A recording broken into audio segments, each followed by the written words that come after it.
M18 fuel 12-gallon dual battery wet dry vacuum has picked up everything that I have attempted to pick up with it. Never leaves anything behind. Nails, wood pieces, drywall. I mean, it sucks everything up. Very easy compared to a lot of other ones I've used in the past. Having the dual battery and the wet dry vac helps with power and makes it last a lot longer. It sucks up stuff better. It's fantastic.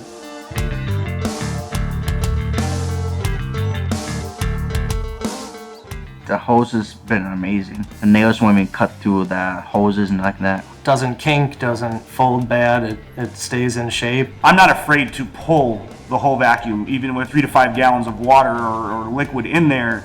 I had no fear of doing it with that vacuum. Real easy to maneuver, turns pretty much on a dime. You can push it over debris, you can push it over bumps and stuff like that without no hesitation. The premium cart has the long handle, the big wheels, areas where you could just store all the accessories.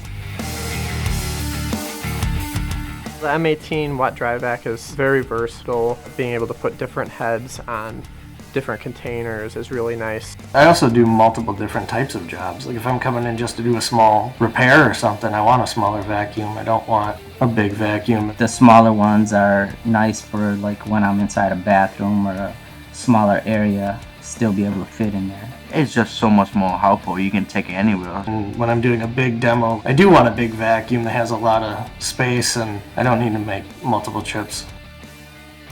This is something that's always there for you.